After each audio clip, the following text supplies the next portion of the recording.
Everyone, this is professor MH और आज के इस वीडियो में we will discuss advance cost accounting November 2017 question number 3 15 mark के लिए पूछा गया था and chapter name is SCM strategic cost management, जिसके अंदर ये फाइंड आउट करना है which product gives highest contribution. तो क्वेश्चन देखते हैं, फिर उसको समझने की कोशिश करते हैं और फिर उसके बाद इसका कैलकुलेशन देखेंगे। क्वेश्चन कुछ इस तरीके से दिया है कि Mohan limited produces 2 products, cost information of it is as follows. 2 product बनाता है मोहन लिमिटेड, जिसका इन्फॉर्मेशन दिया है product A, product B. Product A में रॉ मटेरियल का जो यूसेज है वो है 3.2 kg, मशीन आर का है 1.2 आर, 0.5, यहाँ पे 1 आर दिया है, 1 आर और 1.5 आर। टारगेट प्राइस मतलब सेल्स जो किया है वो कितने पे किया है, 500 रुपीज़ पे और 400 रुपीज़ पे। ये इन्फॉर्मेशन देने के बाद इन्फॉर्मेशन दिया है कि total hours available for machine 1 it 8000 hours, machine 2 के लिए 9000 आर्स है। फिर इसके बाद दिया information raw material is available 26,000 kg at the rate of 25 per kg। फिर इन्फॉर्मेशन दिया है variable overhead machine hour is machine 1 is 160 rupees and second one is 200 rupees. After that आपको दिया है information you are required to find out which product will optimise the contribution at the offered price. ठीक है, if company reduces the target price of 5%, offer 120 per hour of unutilise machine hour, what will be the total contribution of the product which may optimise the contribution. अब ये सब सुनने के बाद ये confusion होता है करना क्या है। ठीक है, कन्फ्यूजन हो गया कि समझ में ही नहीं आ रहा है क्वेश्चन बोलना क्या चाह रहा है। तो याद रखना क्वेश्चन को रीड करने का और सिर्फ ये फाइंड आउट करने का करना क्या है। तो यहाँ पे देखो दिया है you are required to find out which product will optimise the contribution. अब कंट्रीब्यूशन है, इसका मतलब क्या है, कंट्रीब्यूशन निकालने के लिए बोला गया है। आई बात समझ में? तो कंट्रीब्यूशन निकालना है तो आपको पता होना चाहिए कि हम लोग ने एक फॉर्मेट देखा था जो हम लोग ने एमकॉम पार्ट 1 में भी देखा था, TY में भी देखा था। सेल्स करते हैं, सेल्स में से वेरिएबल माइनस होता है तो क्या मिलता है आपको, कंट्रीब्यूशन मिलता है। कंट्रीब्यूशन में से आप क्या माइनस करते हो, फिक्स कॉस्ट, तो आपको क्या मिलता है, प्रॉफिट मिलता है।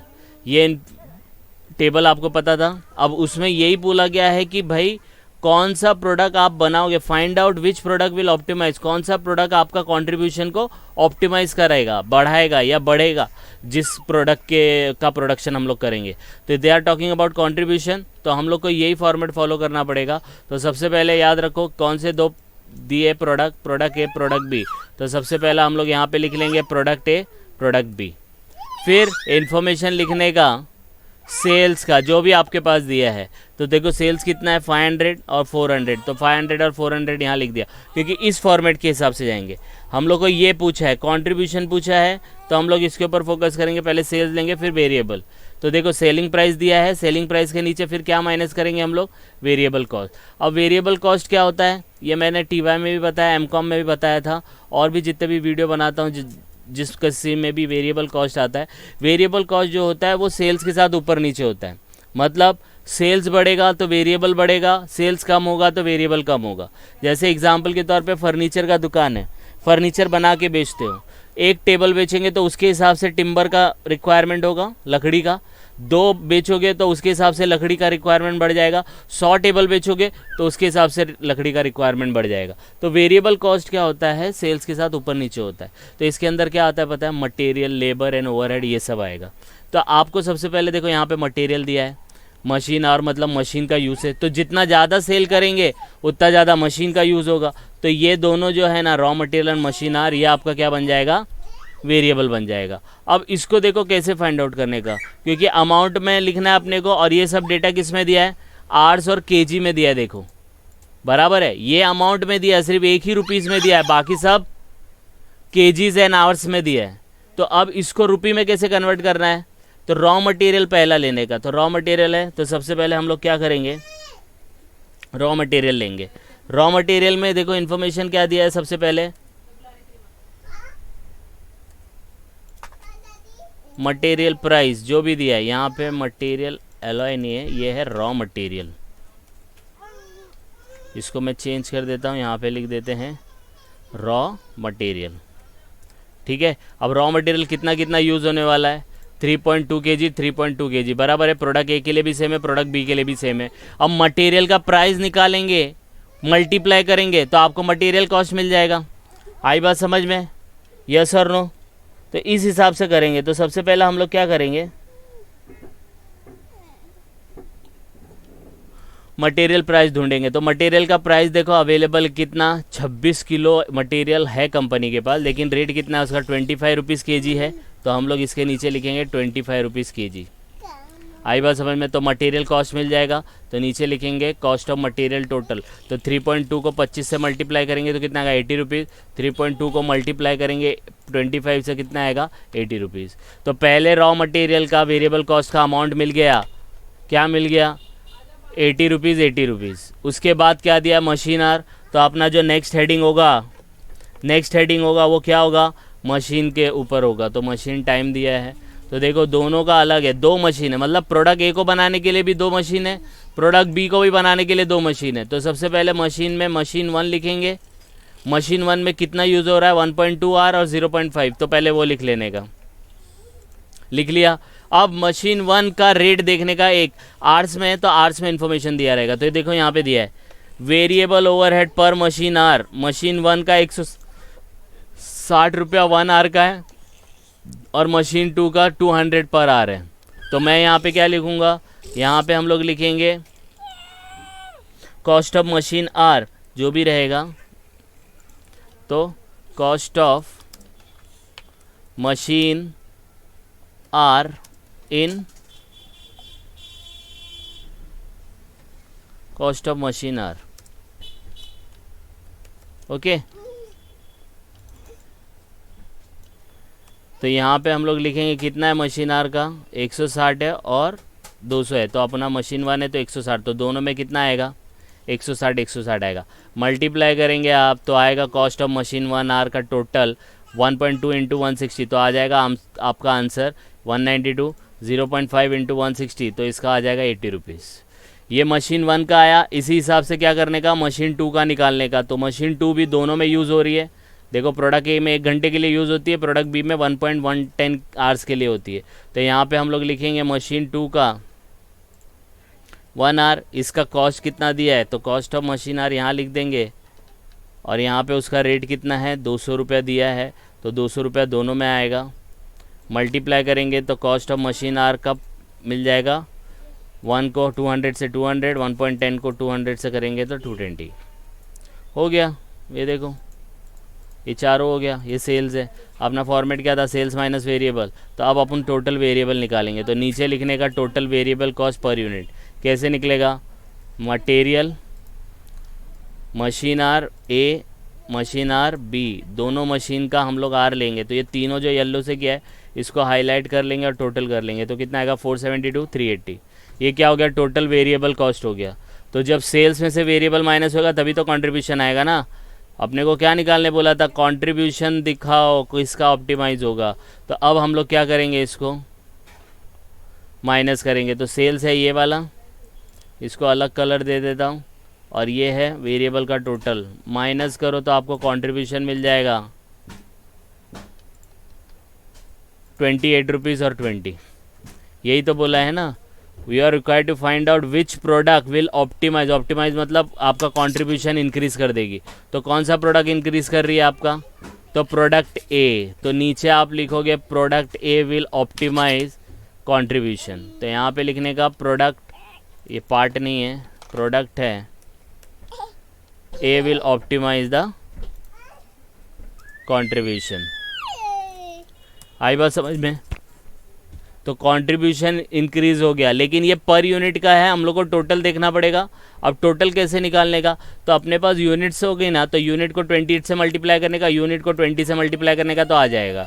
तो अब यूनिट कैसे निकलेगा, अब यूनिट निकालने का एक फॉर्मूला है। फॉर्मूला मतलब जब देखो पूरा क्वेश्चन आप पढ़ लोगे ना, पूरा कहीं पे भी यूनिट का इन्फॉर्मेशन नहीं दिया है।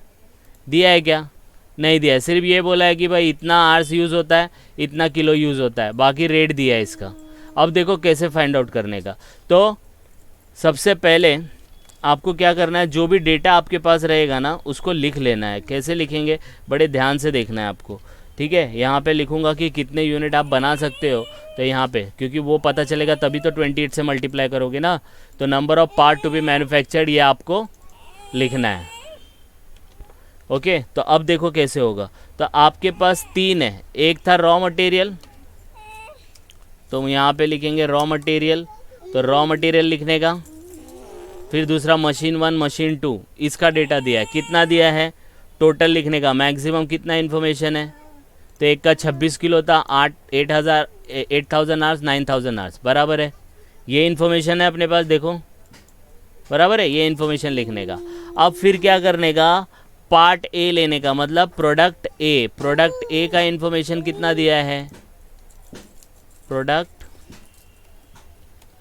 ए। अब प्रोडक्ट ए के इन्फॉर्मेशन कितना है कि प्रोडक्ट ए में कितना किलो यूज़ होने वाला है रॉ मटेरियल, तो 3.2 यही लिखा।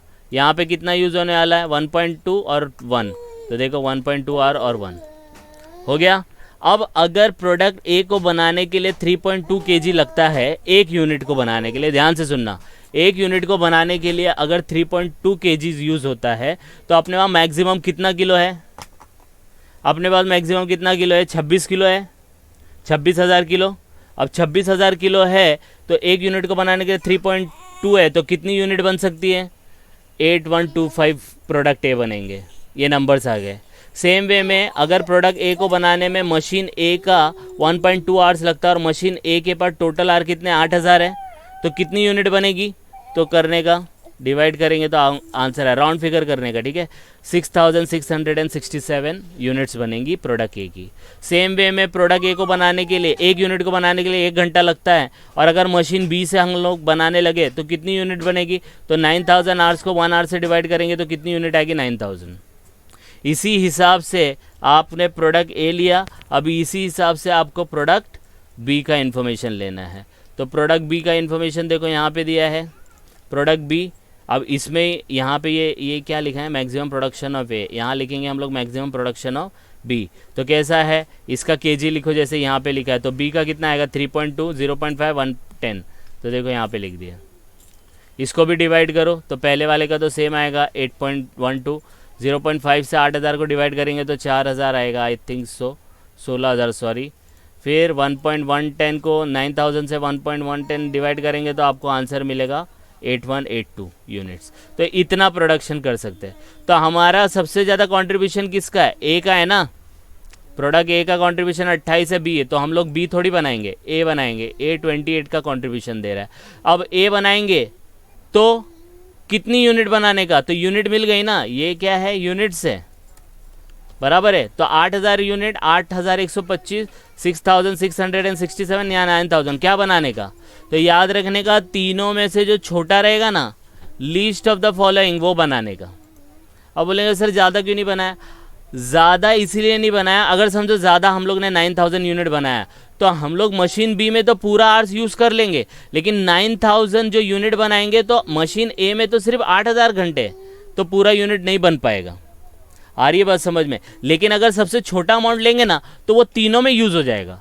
तो मशीन ए का 6667 यूनिट्स बनाएंगे ना तो मशीन ए का पूरा आवर्स यूज़ हो जाएगा, मशीन बी में भी पूरा आवर्स यूज़ हो जाएगा, कुछ बच भी जाएगा, और जो 26,000 किलो की ज़रूरत है वो भी हमारा उसके अंदर सेट ऑफ हो जाएगा। इसलिए लिस्ट लेने का। अब इसमें से भी लिस्ट लेने का, तो इसमें से लिस्ट आपका आ जाएगा 8125।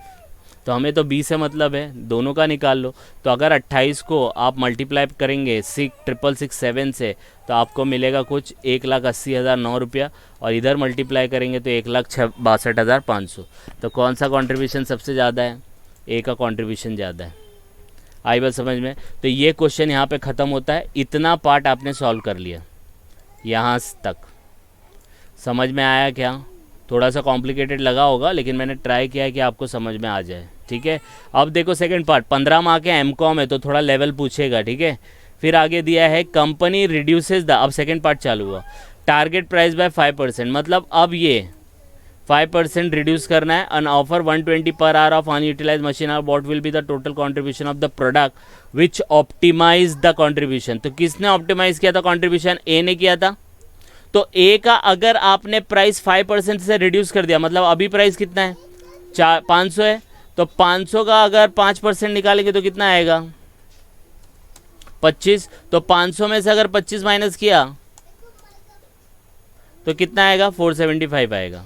तो अगर आपका टारगेट प्राइस 5% से रिड्यूस होता है, 475 होता है, तो कंट्रीब्यूशन पे क्या इफेक्ट आएगा, और 120 रुपया वो पर आवर भी देने को रेडी है। तो क्या करने का, पूरा ये जो ये पार्ट निकाला ना आपने यहाँ तक 28 रुपये तक, ये फिर से लिखने का आई बात समझ में, फिर से लिखने का। तो कैसे लिखोगे आप, ध्यान से देखो, ये पूरा कॉपी करेंगे हम लोग नीचे जाके। यहाँ पे देखो मैंने क्या ये क्वेश्चन ही लिख लिया, इफ कंपनी रिड्यूसेस, और पूरा का पूरा देखो कॉपी कर लिया। आई बात समझ में, देखो यहाँ पे 475 कर लिया, कितना प्रोडक्ट मैन्युफैक्चर करना है, ये राउंड फिगर थोड़ा 1-2 यूनिट ऊपर नीचे होगा, इट्स ओके। 475 कर लिया, देखो यहाँ पे 500 था, यहाँ पे 475 किया है। कैसे किया है, 500 में से 25 माइनस किया। क्यों माइनस किया, कि भाई 500 का 5% रिड्यूस करना। बाकी देखो 80 रुपया, 190 रुपीज़, 80, 192 और 200, देखो 200 सेम, क्योंकि सेल्स को डिक्रीज करने बोला, बाकी किसी को नहीं बोला है। तो अगर 475 किया तो आपका कंट्रीब्यूशन देखो कितना हो जाता है, कितना हो जाता है कंट्रीब्यूशन, 3 रुपया हो जाता है। और 3 रुपये को जब आप मल्टीप्लाई करेंगे, यूनिट कितनी थी अपनी 667 थी ना, यहाँ से देखो आया था ना ये वाला, बराबर है। तो 667 को 3 से मल्टीप्लाई करेंगे, ये देखो यहाँ पे किया है, तो आपको आंसर मिलेगा 20,000 का कंट्रीब्यूशन। तो अगर आपने सेल्स को 25 रुपये से माइनस किया, पहले सेल्स 500 था तो आपको प्रॉफिट 1,80,000 का हो रहा था। अब आपने सेल्स को रिड्यूस कर दिया 5% से, 475 हो गया, तो आपका तो खर्चा 472 ही था ना, तो आपको सिर्फ 20,000 का कंट्रीब्यूशन मिलेगा। लेकिन आगे का क्या पार्ट बोला है, एंड ऑफर अगर आपने 5% से रिड्यूस किया। इसका मैं आपको लॉजिक बताता हूँ क्या मतलब है इसका। कभी कभी कोई कस्टमर आता है, बोलता है कि भाई मुझे 500 रुपये पे नहीं, डिस्काउंट पे दो। तो आप बोलेंगे अरे भाई मेरे को लॉस हो जाएगा। तो वो क्या बोलेगा कि आपके पास जितने भी अनयूटिलाइज आवर्स हैं, मतलब जो भी आप फ्री बैठे रहते हो, उसका पैसा मैं दे दूंगा, लेकिन मुझे सेलिंग प्राइस 500 रुपये नहीं, 5% कम पे दो, डिस्काउंट पे दो। तो वो क्या बोल रहा है, अगर आपने सेलिंग प्राइस को 5% से रिड्यूस कर दिया तो आपको लॉस है ना, तो उसकी भरपाई करने के लिए मैं क्या करूँगा, पर आवर जितना भी आवर्स आपने यूज़ नहीं किया है 120 रुपये पर आवर के बेसिस में मैं आपको दे दूंगा। कौन बोल रहा है, कस्टमर बोल रहा है।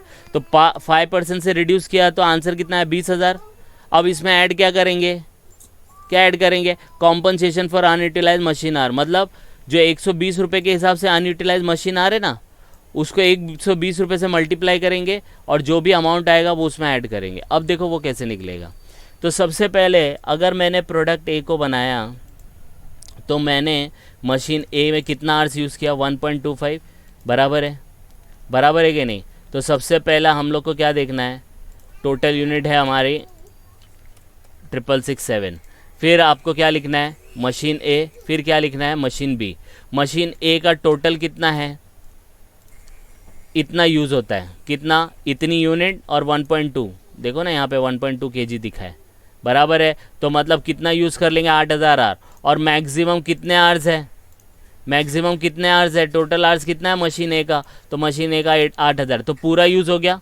अनयूज़ बचा क्या, अनयूज़ 0 बचा, बराबर है, पूरा मशीन का आर बचा। इन्होंने क्या बोला कि 120 पर आवर हम लोग देंगे अगर आपने सेल प्राइस को 5% से रिड्यूस कर दिया ऑफ अनयूटिलाइज्ड मशीन आर जो भी अनयूटिलाइज होगा, यूज़ नहीं होगा, उसका 120 रुपये पर आवर के बेसिस पे हम आपको पैसा दे देंगे, ठीक है। तो मशीन ए में तो कोई अनयूटिलाइज नहीं है।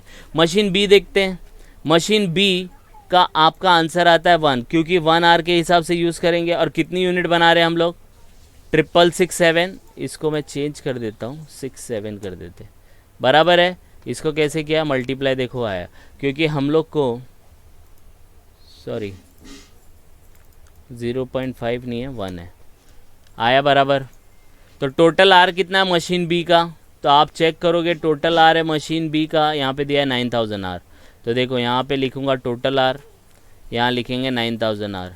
तो आपने प्रोडक्ट ए को बनाने में सिर्फ और सिर्फ 6,667 आवर्स यूज़ किया है। तो कितने बच गए आपके, तो कितने बच गए, आपने कितना यूज़ किया, 6667 यूज़ किया, बराबर है, तो आपके बचेंगे कितने 2334। तो इतने का आपको कॉम्पनसेशन मिलेगा। तो आपके इतने घंटे बच गए ना 2334। तो 2334 को आप कितने से मल्टीप्लाई करेंगे 120 से, देखो आ रहा है, यही तो बोला था। तो आपको इतना पैसा और मिलेगा। तो कंट्रीब्यूशन के साथ ये भी मिलेगा, तो टोटल कंट्रीब्यूशन आपका कितना हो जाएगा 3,81 रुपीज़। आ रही है बात समझ में? तो ये कुछ नया था, इस टाइप के क्वेश्चन आने के चांसेस है, तो आप इसको गो थ्रू कर लो। कुछ डाउट आएगा तो कमेंट कर सकते हो। अब आई बात समझ में? ओल्ड पेपर का है आई नो, लेकिन चांसेस बढ़ जाते हैं, एमकॉम में कुछ भी पूछ सकता है। तो आप इसको गो थ्रू करो 1-2 बार। आपको नहीं समझ में आया तो कमेंट करके बता सकते हैं। And please like and subscribe for more videos. Thank you.